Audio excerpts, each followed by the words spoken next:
think about your kitchen. You probably have an air fryer, a microwave, maybe a fancy stand mixer. We think we live at the peak of kitchen convenience. We think our ancestors fumbled in the dark with sticks and stones. But what if they were smarter than we give them credit for? What if the medieval kitchen was a place of quiet, specific genius? Forget the myths of slop in a bowl. Some of the tools they used were so clever, so perfectly designed for their purpose, that our modern gadgets look clumsy in comparison. They solved problems we don't even know we have anymore. On problems like how to keep a giant chunk of meat turning over a fire for 8 hours without a motor. Or how to break off a piece of sugar when sugar comes in a solid 9-pound cone. These weren't just tools, they were solutions. They were the product of centuries of trial and error, honed by people whose survival depended on getting it right. And then we just forgot them. They vanished into museum basements and dusty history books. So what were these lost inventions? And in our rush for electric everything, what brilliant, simple ideas did we leave behind? Number 17, could a dog really power a kitchen? Sounds like a joke. The idea of a dog running in a wheel to turn a roast over a fire. But it wasn't a joke. It was a real job for a real type of dog. And for centuries, it was a standard piece of kitchen technology. The problem was simple. Roasting a large piece of meat, like a boar or a side of beef, on a spit required constant, slow, even turning. If you turned it too fast, the outside burned before the inside cooked. Or too slow, and it would cook unevenly and drip fat into the fire, causing flare-ups. A person could do it, of course. A young boy called a spit jack or spit boy often got the job. It was hot, smoky, boring, and miserable work, so people looked for a better way. The answer was the turnspit dog. This wasn't just any dog, it was a purpose-bred canine known in Latin as the vernepator cur, which literally means the dog that turns the wheel. They were described as long-bodied with short, crooked legs. They were built low to the ground, a bit like a corgi or a dachshund. This build was perfect for the job. The dog was placed in a wooden wheel, or cage, mounted high up on the wall near the fireplace. The wheel was connected to the spit by a chain and a series of pulleys. As the dog walked or ran inside the wheel turned. This turned the pulley, which turned the chain, which turned the spit. It was a completely dog-powered rotisserie. We have records of these dogs going back to the 16th century. Dr. John Caius, a physician to Queen Elizabeth I, described them in his 1576 book of English dogs. He wrote about their long body and short legs and how they were used in kitchens to turn spits. Shakespeare even mentions them in the Comedy of Errors, where a character is insulted by being compared to a curtailed dog fit only to turn a spit. This shows they were a common and recognizable part of daily life.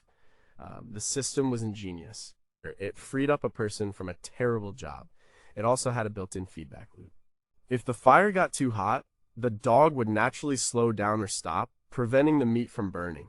Some accounts say that kitchens would keep 2 dogs, and they would work in shifts. One story, probably exaggerated, tells of a church in Bath where turnspit dogs who worked in the nearby inn would try to sneak out of the service when the sermon reached a certain point, because they knew it was time for the roasts to go on. Eventually, a purely mechanical solution was invented, the clockwork jack. This was a device powered by a heavy weight, much like a grandfather clock. You would wind it up, and the slow, controlled descent of the weight would turn the spit for an hour or more. Leonardo da Vinci himself sketched a design for such a device around 1480. These mechanical jacks were expensive. They were status symbols found in the kitchens of castles and great houses. At Hampton Court Palace, the former home of King Henry VIII, you can still see the massive fireplaces and the ironwork for the spit systems. The inventory of the king's kitchens listed dozens of spits, some big enough to roast an entire cow. A clockwork jack was essential for a feast on that scale. But for smaller inns and manor houses, the turnspit dog remained the more affordable and common option for a long time. They were used well into the 19th century until enclosed ovens and ranges made open spit roasting less common. The breed itself is now extinct. Once the job vanished, the dog had no other purpose, and it was left to fade away. It was a living, breathing gadget, a piece of biological machinery that we simply don't need anymore. But what don't we know? How exactly did they train these dogs to run in the wheel on command? Was there a specific method, or was it just brute force, like the legend of putting a hot coal in the wheel to make them run? And what was the social status of these animals? Were they treated as valuable working partners like a shepherd sheepdog, or were they seen as just another piece of equipment easily replaceable? Finally, could a similar system of animal-powered mechanics have been used for other repetitive kitchen tasks that we've lost to history? Number 16, how do you cut a rock? Imagine you want some sugar. You don't go to the pantry and get a bag of white granules. You go to a locked box and take out a hammer and chisel. That was the reality of sugar for centuries. Until the late 19th century, sugar wasn't sold in bags. It was sold in large, cone-shaped loaves. These sugar loaves were hard, rock hard. They could weigh anywhere from 5 to 30 pounds.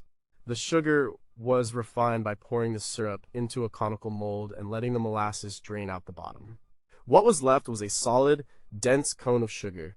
You couldn't just spoon it into your tea. You had to break it. This is where the sugar nips came in. Sugar nips were a specialized tool somewhere between pliers and shears. They were made of heavy iron or steel. They had 2 handles and a pair of sharp, tough jaws. Sometimes one jaw was a sharp point and the other was a flat blade. You would place the jaws on the sugar loaf and squeeze the handles together.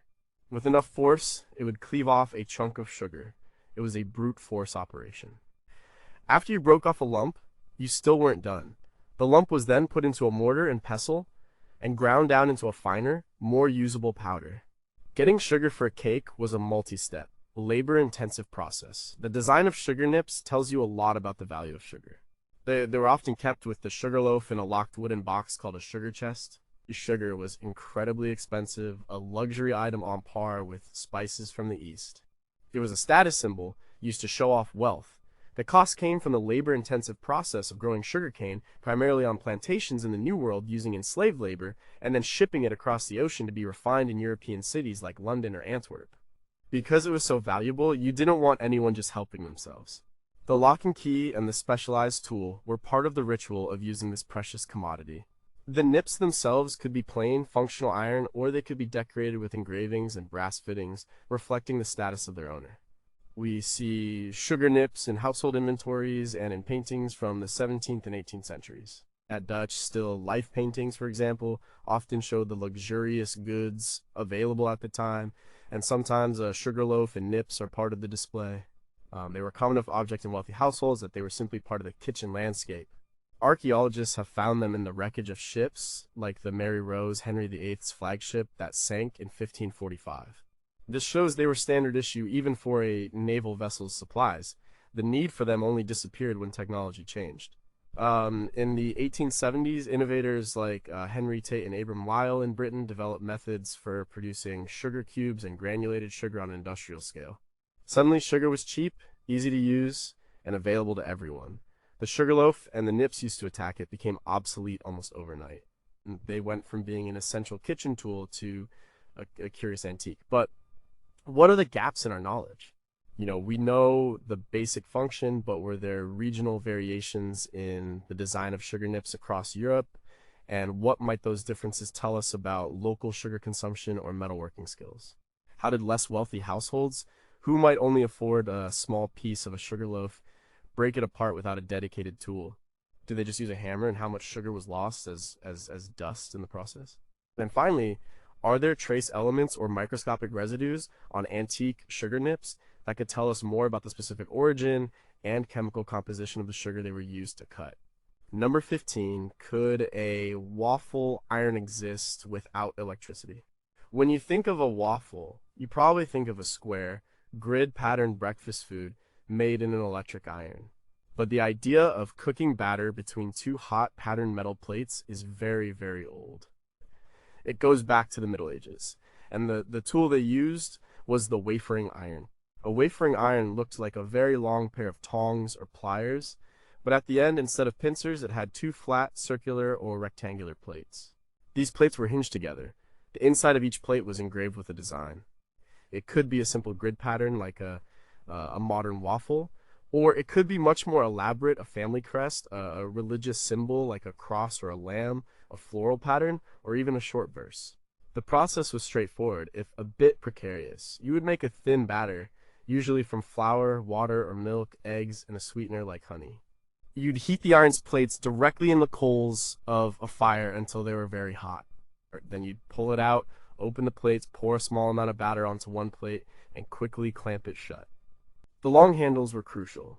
They allowed the cook to stand back from the intense heat of the open hearth. You would hold the iron over the fire, flipping it once to cook both sides. In less than a minute, you would have a thin, crisp patterned biscuit, a bit like a modern ice cream cone or a pestle. These were called wafers. These weren't just for breakfast. Wafers were a versatile food. They could be eaten plain as a light snack. They could be served as a dessert at the end of a great feast, often alongside spiced wine. They were a status symbol. A household with its own wafering iron engraved with the family coat of arms could produce custom treats for guests. This was a way of showing off wealth and sophistication. The 14th century cookbook Le Viandier by Guillaume Tirel, the master cook for French kings, includes recipes for wafers. This tells us they were part of the highest levels of cuisine, but they were also food for the common person, sold by street vendors called waferers. They were a popular treat at fairs and on feast days. The church also had a version of the wafering iron. The flat unleavened bread used for the Eucharist, the host, was made in a similar device. These irons were often engraved with a crucifix or other sacred images, so this simple technology was used for everything from street food to the most solemn religious rituals. The designs on the irons are a window into the medieval mind. They show us what was important: family lineage, religious faith, and natural beauty. Museums across Europe have collections of these irons, and the variety of the patterns is stunning. Some are so intricate, it's hard to believe they were carved into iron by hand. The tool itself was a piece of folk art. The Dutch and Belgian waffle tradition is a direct descendant of this medieval practice. The stroopwafel, a Dutch treat made of two thin wafers with caramel syrup in between, is a modern link to this ancient food. So what remains a mystery? We know the general recipes, but how much did they vary from town to town, or from a castle kitchen to a street vendor's stall? Were there secret family recipes for wafer batter that were passed down through generations? And what about the makers of the irons? Were there specialized blacksmiths who were famous for their intricate engravings? And did they sign their work in some way we haven't yet deciphered? Finally, beyond the obvious grid and family crests, what did some of the more abstract geometric patterns on these irons symbolize? Were they just decoration, or did they hold a deeper meaning we no longer understand? Number 14, was this the original food processor? In our modern kitchens, if we want to grind spices, we use an electric grinder. If we want to make a paste, we use a food processor or a blender. These machines use electricity and sharp blades to do the work in seconds. The medieval kitchen had a single tool that did all of these jobs and more. It was the mortar and pestle, and it was probably the most essential and versatile piece of equipment in the entire kitchen, second only to the knife and the cooking pot. It wasn't just a gadget, it was the engine of the medieval flavor industry. A mortar is a bowl, usually made of a hard material like stone, marble, brass, or tough wood like lignum vitae. A pestle is the heavy, club-shaped tool you use to grind or pound ingredients inside the mortar. The design is ancient, predating the Middle Ages by thousands of years. But in the medieval period, it was perfected and became indispensable. Why? Because medieval cuisine was all about texture and powerful flavors. Many dishes, especially in wealthy households, were based on smooth, thick sauces. These sauces were often made from bread, nuts, or seeds that needed to be ground into a fine paste. Take almonds. Almond milk was a staple of medieval cooking, especially during Lent when dairy was forbidden. To make it, you would grind blanched almonds in a mortar with a bit of water or broth until they formed a smooth, thick paste.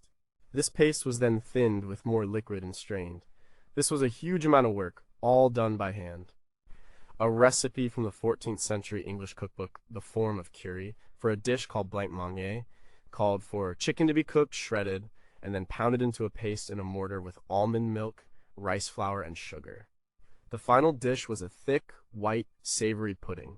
This texture, achieved through sheer physical effort, was highly prized. Spices were another major reason for the mortar's importance. Spices like pepper, cloves, cinnamon, and nutmeg arrived in Europe whole. They had to be ground just before use to release their flavor.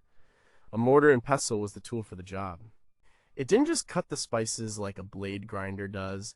The pounding and grinding action crushed the cell walls of the spice, releasing a fuller, more intense aroma and flavor. It was also used for making medicinal compounds, grinding herbs for remedies. The kitchen and the apothecary were often closely linked. The same tool would be used to grind mustard seeds for a sauce, garlic for a stew, or herbs for a poultice. Mortars could be small for grinding a pinch of saffron or enormous, made of stone and requiring two people to use. Inventories of large medieval kitchens, like that of the Bishop of Hereford in 1289, list multiple mortars of different sizes and materials, showing their central role. The material of the mortar mattered. A stone or marble mortar was good for hard spices. A bronze one was durable but could sometimes discolor sauces. A wooden one was cheaper but could absorb flavors and odors. The sound of the pestle hitting the mortar would have been a constant background noise in any medieval kitchen, a rhythm of food preparation. The decline of the mortar and pestle began with the Industrial Revolution and the pre-processing of food. Spices started being sold pre-ground. Sugar became available in granulated form. And eventually, electric appliances took over the job of pulverizing and pureeing. But we lost something in that transition. We lost a level of control over texture and a depth of flavor that only this ancient tool can provide. But some questions are hard to answer. We know different materials were used, but was there a specific science or lore behind which mortar was used for which ingredient? For example, was it known that a certain type of stone was best for oily nuts, while another was better for dry spices? Like, how do they clean them effectively, especially the porous wooden or stone ones, to prevent cross-contamination of strong flavors like garlic? And finally, given the sheer physical effort involved, were there common injuries or chronic ailments like wrist or elbow problems associated with being the person who spent all day working the mortar and pestle in a large kitchen? Number 13, how did they keep dinner warm without a microwave? Imagine a great medieval feast. Dozens of dishes are being prepared in a huge, chaotic kitchen. The dining hall might be hundreds of feet away. There's no way to cook everything at once and have it all arrive at the table hot. Some dishes have to be made ahead of time. So how do you keep them warm? And how do you serve a sauce and keep it from getting cold and congealing on the long journey from the kitchen to the high table? You can't just pop it in the microwave. The medieval solution was the chafing dish. A chafing dish was essentially a portable food warmer. The concept is simple and brilliant. It consisted of two main parts. The first was an outer container, a brazier, which held a heat source. This could be hot coals from the main fire, charcoal, or later, a spirit lamp. The second part was a dish that fit on top of or inside this brazier. This was the dish that held the food. The heat from the coals would gently warm the dish above it, keeping the food at serving temperature without continuing to cook it. It was the original keep warm setting. These dishes came in all shapes and sizes. They were made from various materials reflecting the wealth of the owner. Common ones were made of pottery or brass. Very more luxurious examples were made of silver, sometimes elaborately decorated. The basic design was a bowl on legs with a space underneath for the coals. Some had a grill to hold the charcoal and allow ash to fall through. Others were more like a double boiler, with a container for hot water providing a very gentle, even heat, perfect for delicate sauces. This design is remarkably similar to the modern chafing dishes you see at buffet restaurants today. The technology has barely changed in over 500 years. We've just swapped charcoal for a gel fuel canister. We know they were in use from at least the 15th century.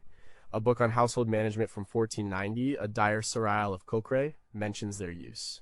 They were particularly important for the elaborate service style of the time, known as service and confusion, where multiple dishes for a course were all brought to the table at once. A chafing dish allowed a centerpiece roast or a delicate pottage to remain appetizing throughout the long meal. They were also used for tableside cooking.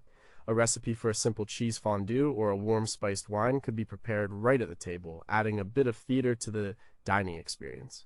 François Villon, a French poet of the 15th century, wrote about huddling over the warmth of a chafing dish in a cold Parisian tavern. This shows they weren't just for the nobility, they were also a practical source of heat and warmth in everyday life.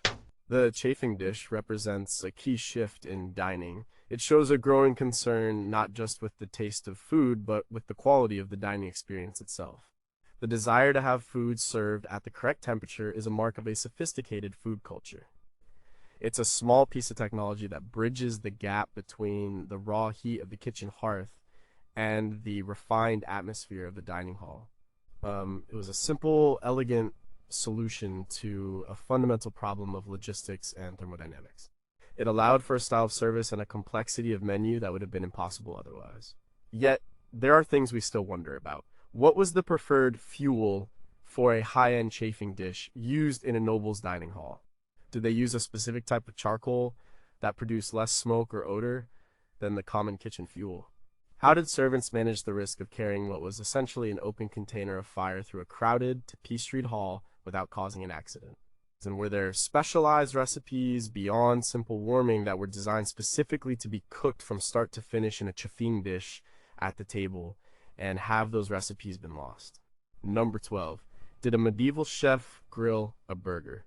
Well, not a burger as we know it, but grilling meat and fish over an open fire is one of the oldest cooking methods in the world.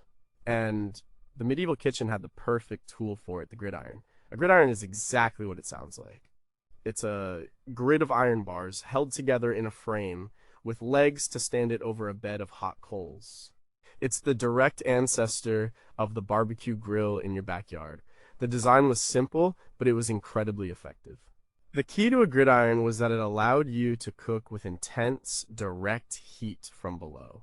This was different from roasting on a spit, where the meat cooked more slowly from the radiant heat of the fire. While grilling on a gridiron was fast, it was perfect for smaller, flatter pieces of food, fish fillets, thin steaks known as carbonades, sausages, or slices of bread.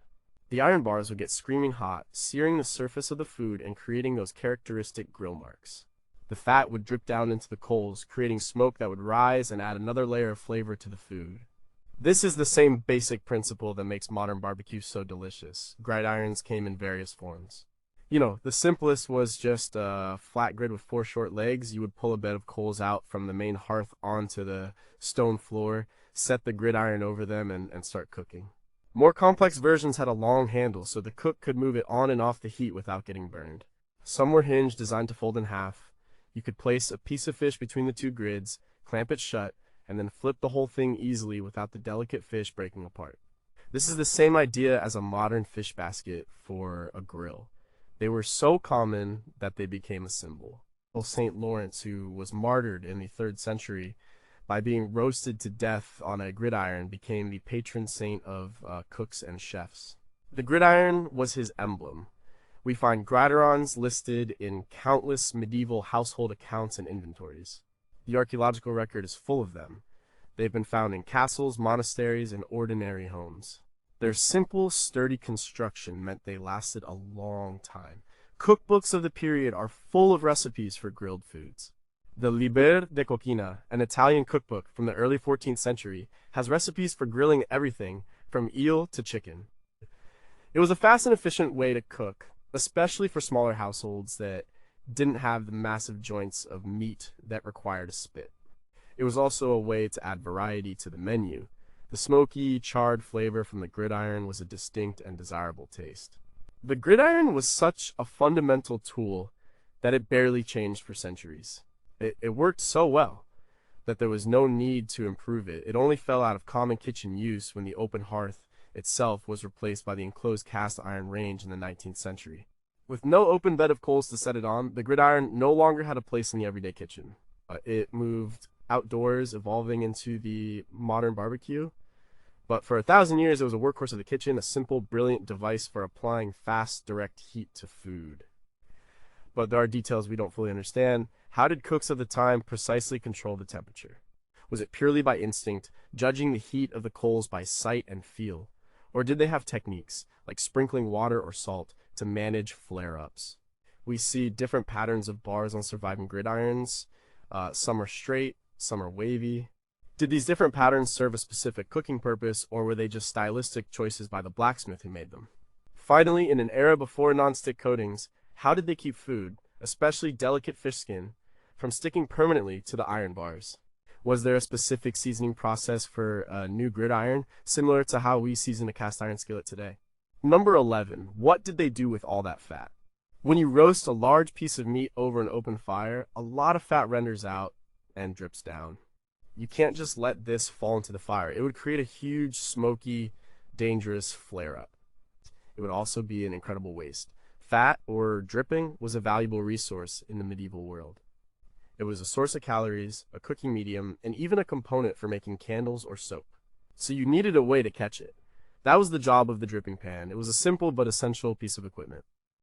A dripping pan was a long, shallow pan, usually made of iron or earthenware, with a trough or well at one end to collect the liquid. It was placed on the hearth floor, directly beneath the meat turning on the spit. As the roast cooked and the fat dripped, the pan would catch it. The slight slope of the pan would channel the liquid fat into the collection well. From there, the cook could ladle it out. This collected dripping was liquid gold.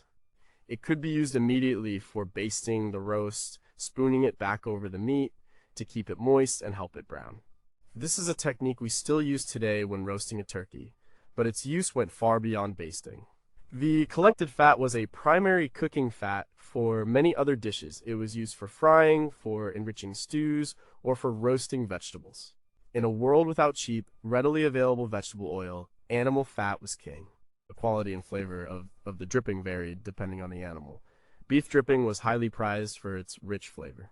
Goose fat was, and still is, considered one of the best fats for roasting potatoes. The dripping pan allowed the kitchen to capture and separate these valuable resources.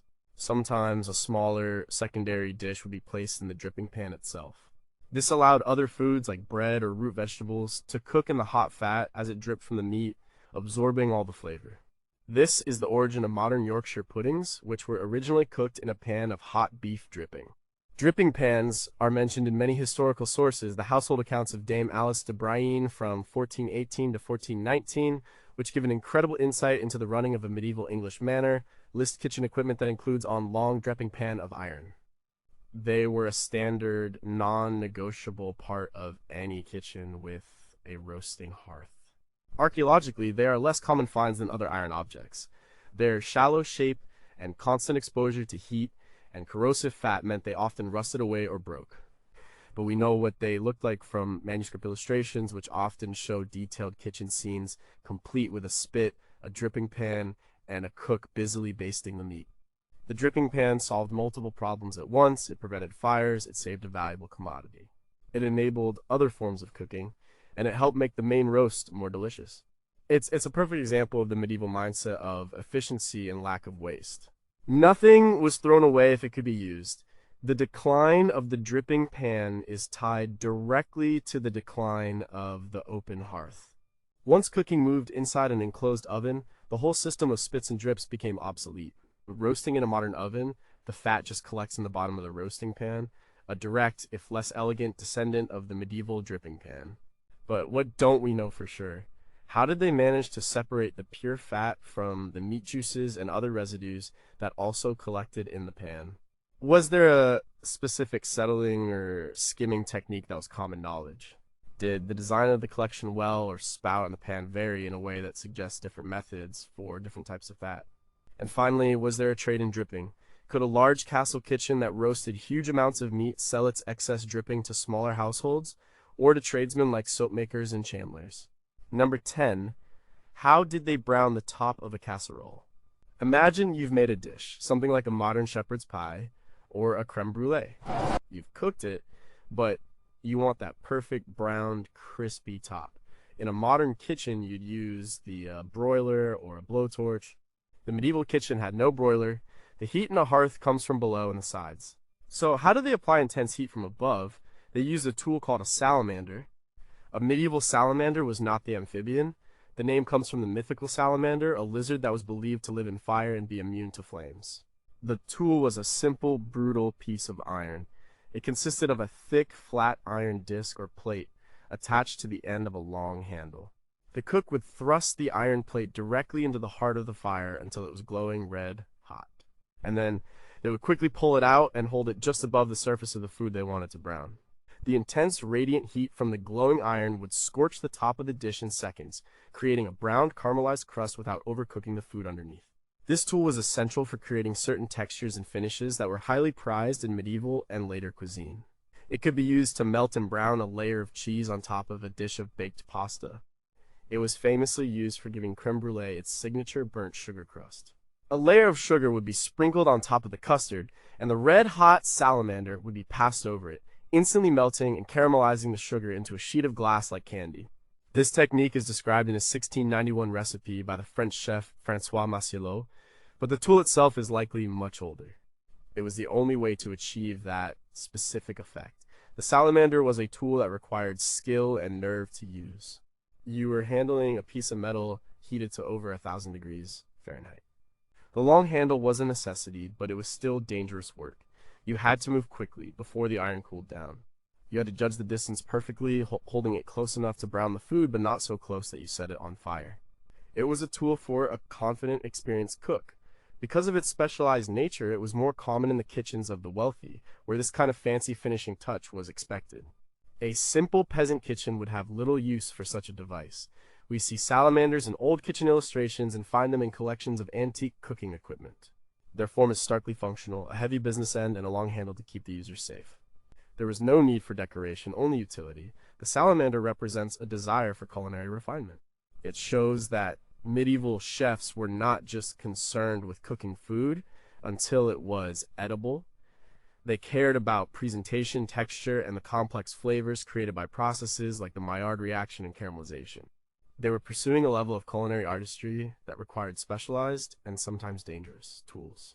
The modern electric broiler does the same job, but it lacks the drama and the hands-on skill of the glowing salamander. But what are the specific details we're missing? Were there different shapes and sizes of salamander heads for different tasks, a long, narrow one for browning rows of pastries versus a large, round one for a whole pie? How did a cook know when the iron was at the perfect temperature? Was it judged purely by the color of the glow, a skill passed down from master to apprentice? And finally, what other forgotten dishes or culinary techniques relied on the unique top-down heat of the salamander, techniques that we have now completely lost because the tool itself is no longer in common use? Number 9. What was a three-legged pot for? Walk into any kitchen today, and you'll see pots and pans with flat bottoms.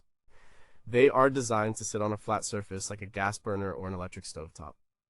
But in a medieval kitchen, the cooking surface wasn't flat. The stove was the floor of the hearth itself, an uneven surface of stone or brick covered in hot embers and ash. A flat-bottomed pot would be unstable. It would wobble. It wouldn't get even heat. The medieval solution was simple and stable. Put legs on the pot. This was the posnet. A posnet was a small to medium-sized cooking pot, typically made of bronze or another copper alloy, and later cast iron. Its defining features were its 3 legs and a single, long handle. The 3-legged design is a model of stability. Like a 3-legged stool, a 3-legged pot can't wobble, even on a very uneven surface. The legs allowed the pot to be placed directly into the bed of coals at the edge of the fire. The cook could push hot embers under and around it to control the heat. The long handle allowed the cook to position the pot and remove it from the fire without getting burned. It was a perfectly designed piece of technology for its environment. Posnets were the all-purpose cookware of their day. They were used for simmering stews, boiling vegetables, making porridge, or heating sauces. They came in different sizes, from small ones that held a single serving to larger ones for a family meal. Being made of metal, they were durable, but they were also relatively expensive. A bronze posnet was a valuable household item. Wills and inventories from the period often list them specifically. For example, the will of a London citizen from 1378 bequeaths a brass pot with a long handle called a posnet. Their value meant they were cared for, repaired when broken, and passed down through generations. The word posnet itself comes from the Old French posnet, meaning a small pot. Their prevalence is clear in the archaeological record. Many have been recovered from excavations of medieval towns and castles. Because they were cast in one-piece legs, pot and handle, they were sturdy. The handle usually had a hole or loop at the end, so when not in use, it could be hung on a hook on the wall out of the way.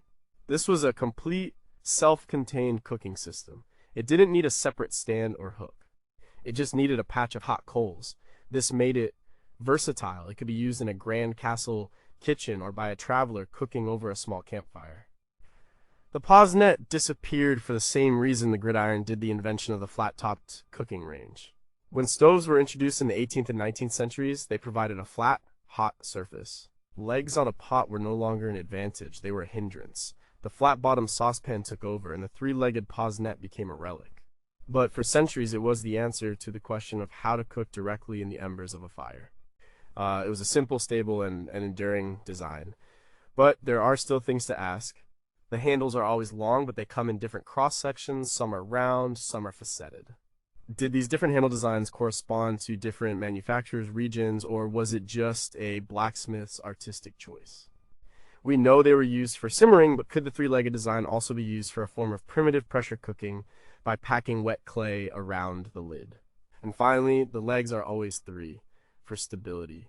But are there regional variations where four-legged pots were tried and abandoned? And what does that tell us about the hearths they were being used on?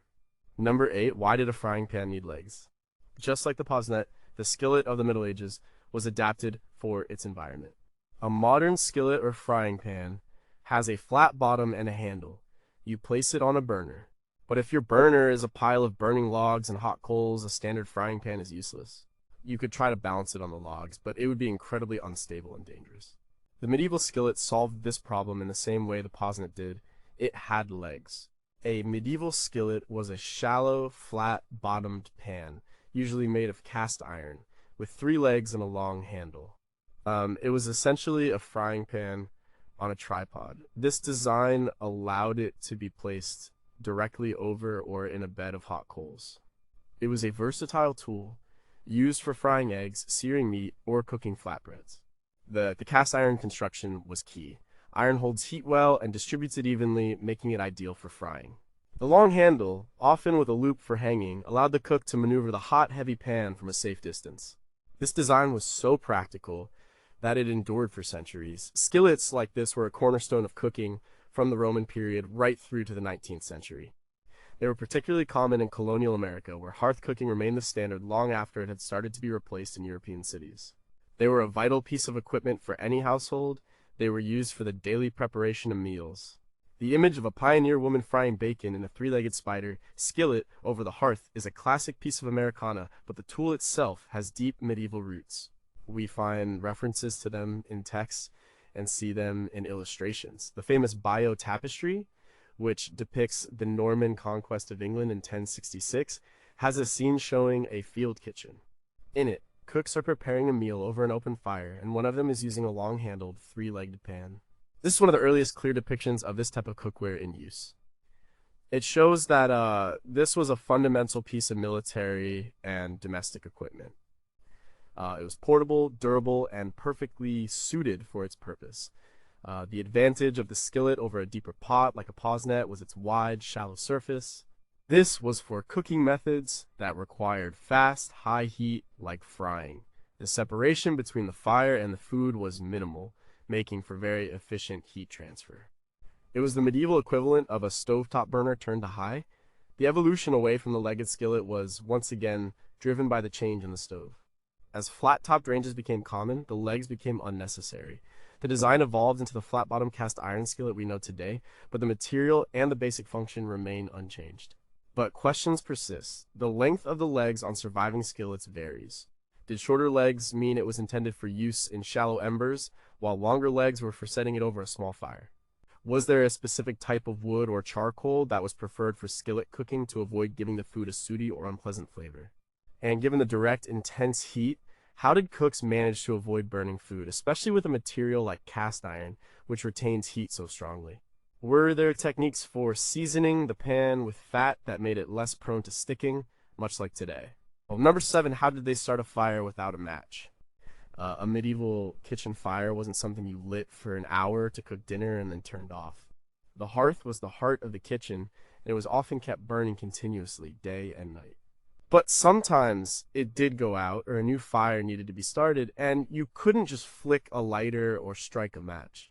Matches were not invented until the 19th century. So how did they do it? You needed 3 things: a spark, tinder, and air.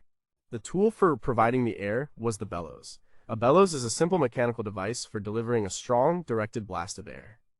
It consists of 2 handles, a flexible accordion-like leather chamber, and a nozzle. You pull the handles apart, and the chamber fills with air through a one-way valve. You push the handles together, and the air is forced out of the nozzle in a powerful stream. In the context of a fire, this blast of air provides a sudden rush of oxygen. This can turn a tiny, struggling spark in a pile of tinder into a small flame, or turn a bed of dull, glowing embers into a roaring fire. The bellows was an absolutely critical tool. It was used to start the fire in the morning and to revive it throughout the day. If you needed to quickly increase the heat for a particular task, like searing meat or bringing a large pot to a boil, you would use the bellows. It gave the cook a level of temperature control that would have been impossible otherwise. You could direct the nozzle to a specific part of the fire, making one area hotter than another. This allowed for a form of zone cooking, even on a single large hearth. Bellows came in different sizes. Small handheld bellows were common for domestic kitchens. Larger versions, sometimes operated by a lever or even a foot pedal, were used by blacksmiths and smelters who needed to achieve extremely high temperatures. The construction was usually a combination of wood for the handles and sides and leather for the flexible chamber. The nozzle was typically metal. They were functional items, but like many medieval tools, they could also be decorated with carvings or paintings. A fine set of bellows might hang by the hearth in the main hall of a castle, ready to liven up the fire for the lord and his guests. The use of bellows is ancient, but they were a ubiquitous part of the medieval and early modern home. We see them depicted in countless paintings and drawings of domestic interiors and workshops. For example, the 15th century Marode altarpiece by Robert Campin shows a detailed domestic scene, and while it's a religious painting, the setting is a contemporary home, complete with a fireplace and a small bellows hanging nearby. This shows they were just a normal part of the furniture. They were so essential that they became part of the language. To bellow still means to shout loudly, like the rush of air from the device. The bellows was the engine of the fire, the tool that gave the cook power over the most fundamental element in the kitchen. But what do we still need to learn? The leather used for the chamber had to be both flexible and airtight.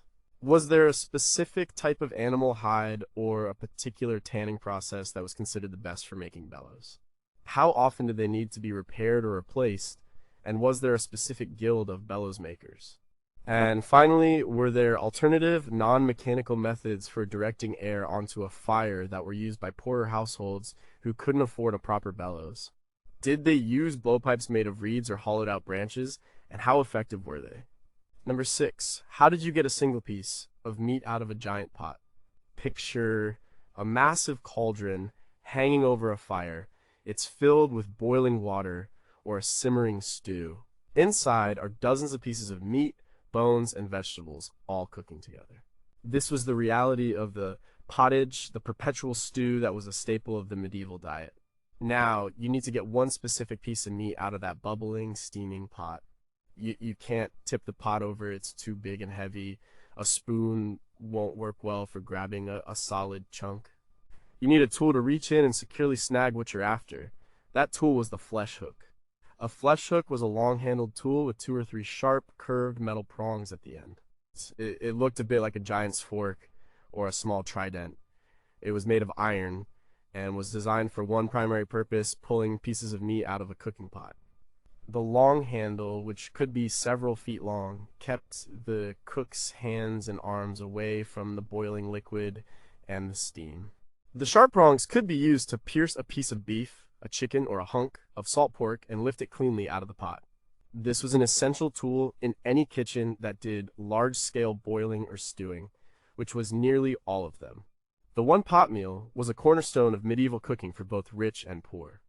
In a wealthy household, the cauldron might be filled with expensive cuts of meat for the Lord's table. In a peasant home, it might be a mix of cheaper meats, grains, and whatever vegetables were available. In both cases, the flesh hook was the way you served the solid ingredients. It was the medieval equivalent of a pair of tongs or a slotted spoon, but much more robust and suited to the scale of the cooking. Flesh hooks are one of the most common iron artifacts found on medieval archaeological sites. Their simple, strong design meant they survived well. They have been found in the excavations of medieval London, in castles in Wales, and in Viking settlements from centuries earlier. The basic design, a long handle, and some hooks, is ancient and was used for a very long time. There are even references to them in ancient texts. The Old Testament, in the first book of Samuel, describes corrupt priests using a 3-pronged flesh hook to take the best pieces of sacrificial meat for themselves. This shows the tool and its function have been understood for millennia.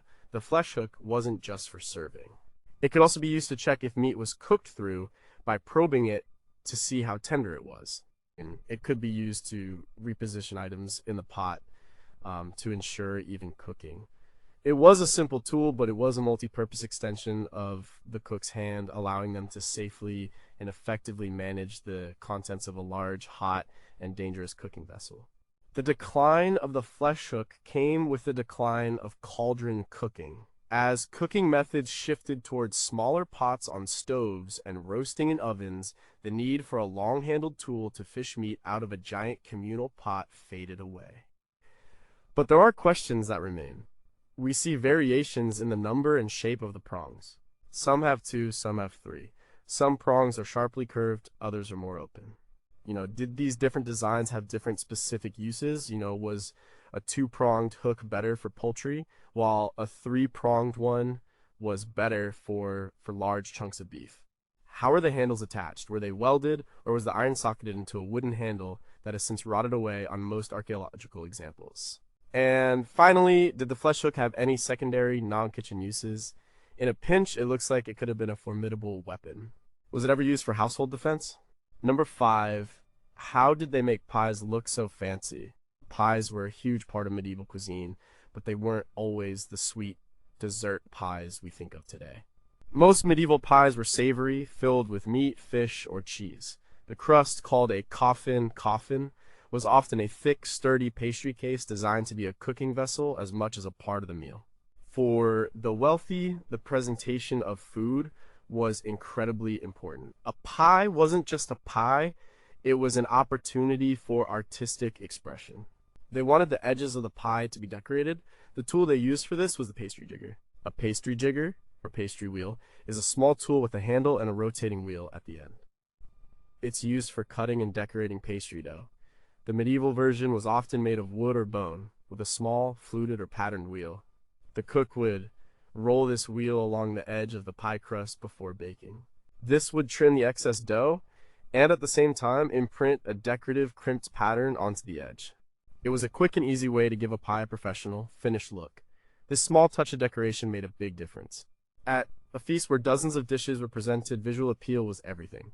Cooks would compete to create the most spectacular looking foods. A neatly crimped edge on a row of pies was a sign of a well-run, skillful kitchen. Some jiggers had more than one wheel. They might have a simple cutting wheel on one side and a patterned wheel on the other. This allowed the cook to cut strips of dough for a lattice top and then crimp the edges, all with a single tool. It was an efficient and clever little gadget. While the fancy pies were for the rich, the jigger was a tool that could be found in many kitchens. Pastry was a good way to preserve food and make tougher cuts of meat more palatable. Even a simple rustic pie could be made to look a bit special with a decorated edge. The tool itself could be a thing of beauty.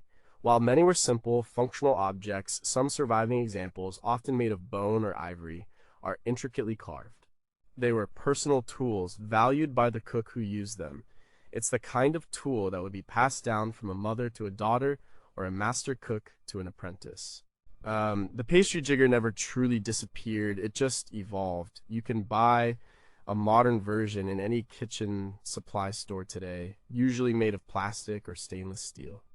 We still use them for the same purposes, cutting pasta, making lattice tops for pies, and decorating crusts. But the medieval ones with their hand-carved wheels and bone handles connect us to a long tradition of taking pride in the appearance of the food we make. They are a reminder that the desire to make food beautiful is not a modern invention. It was alive and well in the medieval kitchen. So, what are the lingering questions? The patterns on the wheels vary from simple flutes to more complex geometric shapes.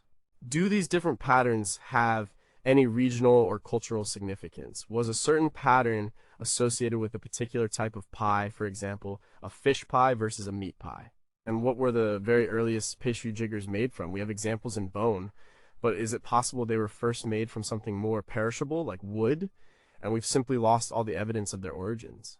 Finally, were there master carvers who specialized in making these tools, and can we identify the work of a single artisan across multiple surviving examples? Number 4, why was a special box needed for salt? Our salt is so cheap and common today that we take it completely for granted. We buy it in a cardboard box and pour it out. But in the medieval world, salt was a precious commodity. It was white gold. It was essential for preserving food, especially meat and fish, to last through the long winter months. It was also the primary seasoning for food, but salt had a major enemy: moisture. In the damp climate of much of Europe and in a steamy kitchen, salt would quickly absorb water from the air, clumping together and becoming a useless solid block. The solution was the salt box. A salt box was not just any container. It was a purpose-built piece of technology designed to do one thing: keep salt dry. It was typically a wooden box with a slanted, hinged lid. The box would be mounted on the wall, usually near the warmth of the hearth. The gentle, dry heat from the fire would help to keep the contents of the box dry. The slanted lid was also a clever design feature. It meant that soot and dust from the kitchen wouldn't settle on the lid and then fall into the salt when it was opened. It also made it harder for mice or other pests to sit on top of it. The salt box was a fixture in almost every kitchen, from the humblest cottage to the grandest castle. Its prominent place near the hearth shows how important salt was and how critical it was to protect it. The box itself was usually made of wood, a material that doesn't sweat with condensation like metal or pottery might. It often had a small knob on the lid for easy opening. A cook would simply reach over, flip up the lid, and take a pinch of salt or a spoonful as needed. It was always within arm's reach. The importance of salt was reflected in social customs as well. At a noble's dining table, a grand, often silver container called a salt cellar would be placed on the high table. The position of a guest in relation to the salt cellar, above the salt or below the salt, indicated their social status. The humble wooden salt box in the kitchen was the workhorse counterpart to this aristocratic display piece. It was the guardian of the household's most vital ingredient. The design was so effective that it remained virtually unchanged for centuries. You can find antique salt boxes from the 19th century that look almost identical to their medieval predecessors. The salt box only became obsolete when our salt itself changed. The addition of anti-caking agents to modern table salt, like magnesium carbonate, solved the clumping problem. And with modern, dry, climate-controlled homes, we no longer need to worry so much about ambient humidity. So the salt box, once an essential piece of kitchen furniture, became a decorative country kitchen antique. But for 1,000 years, it was a small but brilliant piece of design that solved a very real and persistent problem. But what are the unknowns? Was a specific type of wood, one known for its resistance to moisture, preferred for making salt boxes? We see them made of oak and pine, but were there premium versions made of more exotic woods? How did people in extremely damp coastal areas, where even the hearth's warmth might not be enough, adapt their salt storage? Did they have other methods, like keeping a piece of charcoal or baked clay in the box to absorb moisture? And finally, are there microscopic traces of the salt itself preserved in the wood of antique salt boxes that could be analyzed to tell us about the source and purity of medieval salt? Number 3, could you make cheese without a machine? Cheese is an ancient food, a way of preserving the nutritional value of milk. The basic process is simple. You add a coagulant, like rennet, to milk, which causes it to separate into solid curds and liquid whey. Then you press the curds to remove more whey and form the solid cheese. That pressing stage is crucial. It determines the texture and aging potential of the cheese. To do it effectively, you need to apply a lot of steady, even pressure. The medieval tool for this was the cheese press. A cheese press was a mechanical device designed to multiply force. There were several designs, but a common one was a screw press. It consisted of a sturdy wooden frame, a basket or mold to hold the cheese curds, which were usually wrapped in a cloth, and a large wooden screw. The basket of curds was placed at the bottom of the frame. A wooden plate, called a follower, was placed on top of the curds. The screw was then threaded through the top of the frame. By turning the screw, often with a long lever, you would drive the follower down onto the curds with immense pressure. The whey would be squeezed out through the holes in the basket and the cloth, leaving behind a firm, compressed wheel of cheese.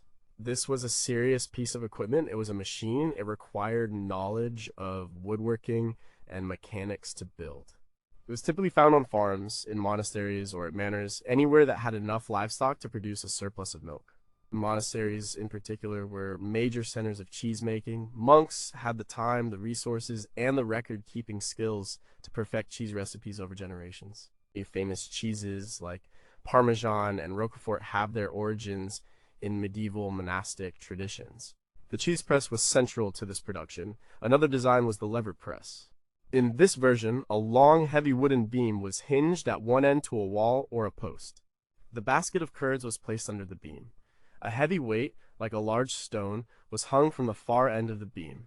The lever would multiply the force of the weight, applying consistent pressure to the cheese. This was a simpler design, but just as effective. Both types of press allowed a single person to apply hundreds of pounds of pressure, something that would be impossible with body weight alone. The cheese press was a key piece of food technology. It allowed for the creation of hard-aged cheeses that could be stored for months or even years. This was a vital source of protein, especially during the winter. Cheese was a food for everyone. A simple farmer might make a small, rustic cheese for his family. A large estate would produce wheels of cheese to be sold at market. The press was the tool that made this possible on a consistent and efficient scale. It represents a sophisticated understanding of mechanics and food science, long before those terms existed. But there are things we're not sure about. We know the general designs, but how much did they vary from region to region? Did a press for a soft French cheese look different from one designed for a hard English cheddar? How did they calculate the right amount of pressure for a specific type of cheese? Was it based on a precise number of turns of the screw or the specific weight of the stone on the lever, a knowledge passed down orally? And finally, what was the lifespan of a wooden cheese press? Under constant pressure and exposure to dampness from the whey, they must have been prone to warping and cracking. How were they maintained and repaired? Number 2. How did they make mustard so strong? Mustard was one of the most important condiments of the Middle Ages. It was a way to add a powerful kick of flavor to food, especially to the bland or preserved meats that were common in the diet. It was also believed to have medicinal properties, but you couldn't just buy a jar of prepared mustard. You bought mustard seeds, and to turn those seeds into the pungent paste people loved, you needed to grind them. For this, they used a specialized tool, the mustard quern. A quern is a type of hand mill usually made of stone for grinding grain. The mustard quern was a miniature version of this, specifically designed for mustard seeds. It consisted of 2 small circular stones. The bottom stone was fixed. The top stone had a hole in the center to feed the seeds in and a small handle to turn it. The grinding surfaces of the stones were often carved with grooves to help shear and crush the seeds. A person would pour the mustard seeds into the hole, along with a small amount of liquid like water, vinegar, or wine, and then turn the top stone. The seeds would be crushed between the 2 stones, forming a paste that would ooze out from the sides. This process was important for 2 reasons. First, it allowed you to make fresh mustard whenever you needed it. The flavor of mustard comes from a chemical reaction that occurs when the crushed seed cells are mixed with liquid. This flavor is most potent right after it's made. Freshly ground mustard is much more powerful than mustard that has been sitting in a jar. The mustard quern gave the medieval cook access to this fresh, intense flavor. Second, it allowed for customization. The cook could choose the liquid used for grinding vinegar for a sharp taste, wine for a more complex flavor. They could add other spices like honey or pepper to create their own unique blend. The town of Dijon in France was already famous for its mustard in the 14th century. The Dukes of Burgundy had official mustard makers who would have used tools like these. But mustard querns weren't just for professional kitchens. Small pottery versions have been found, suggesting they were a common household item. It was a bit like having a pepper mill today. It was a small, specialized device for releasing the fresh flavor of a key spice. The design was simple, but it was perfectly suited to its task. The heavy stone provided the right amount of abrasion to break down the tough little seeds. The mustard quern is a great example of a tool that was once common, but has now been completely replaced. The industrial production of prepared mustard in the 18th and 19th centuries made home grinding unnecessary. While companies like Coleman's in England and Maille in France made a consistent, affordable product that was available to everyone. The little stone mills were put away and forgotten. We gained convenience, but we lost that connection to the fresh, fiery taste of mustard made from scratch. But what do we not know? The stones for these querns had to be made of a specific type of hard, non-porous stone that wouldn't shed grit into the mustard. Was there a trade in these specific mustard stones, and where were they quarried? We know they added liquid during grinding, but were there specific ratios of seed to liquid that were considered ideal for different types of mustard? And finally, beyond the basic design, are there micro-wear patterns on the grinding surfaces of surviving querns that could tell us exactly how they were used, the direction of turning, the amount of pressure applied, and how often they were used. Number 1. What did you use before the bread knife? Today, if you want to get a loaf of bread or a pizza out of a hot oven, you might use a pair of tongs or oven mitts. But what if the oven is a deep brick-lined dome and the bread is baking on the hot floor several feet inside? You can't reach in with your hands. You need a tool with a very long reach. For centuries, the tool for this job was the peel. A baker's peel is a simple, elegant tool. It's a large, flat paddle which can be round or rectangular, attached to a very long handle. The design is purely functional. The long handle allows the baker to place a loaf of raw dough deep inside a hot oven without getting burned. The flat paddle provides a stable surface for carrying the wobbly, unbaked dough. Once the bread is baked, the peel is used again. The baker can slide the thin edge of the paddle under the finished loaf and pull it out of the oven. It's both an oven loader and an oven unloader. The peel is an ancient tool as old as the enclosed oven itself. It was essential for any kind of large-scale baking. In a medieval village, baking was often done in a communal oven. The lord of the manor or the local monastery would own the oven, and villagers would have to pay a fee to use it. They would bring their prepared dough to the communal bakehouse. The baker in charge would use a peel to load dozens of loaves into the massive oven. In a castle or a large household, the kitchen would have its own bakehouse and its own set of peels of various sizes for bread, pies, and pastries. The materials were simple. The handle was wood. For obvious reasons, it needed to be long, strong, and not conduct heat. The paddle itself could be wood or sometimes metal.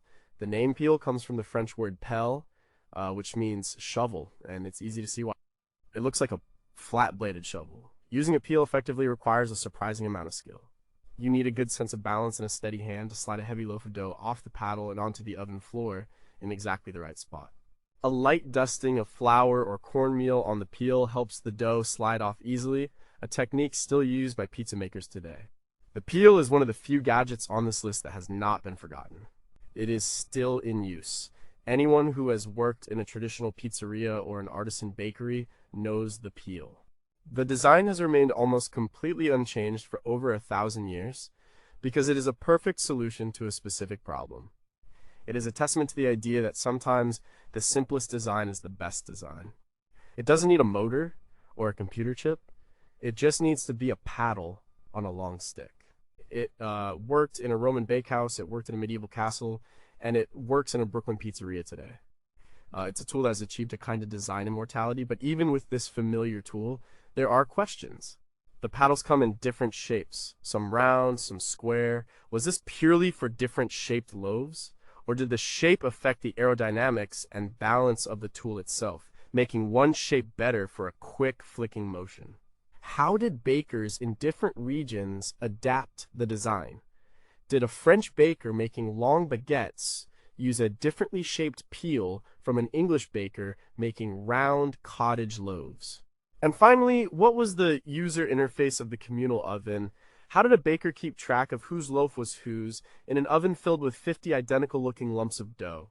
Did they use the peel to make small identifying marks on the dough before it was loaded?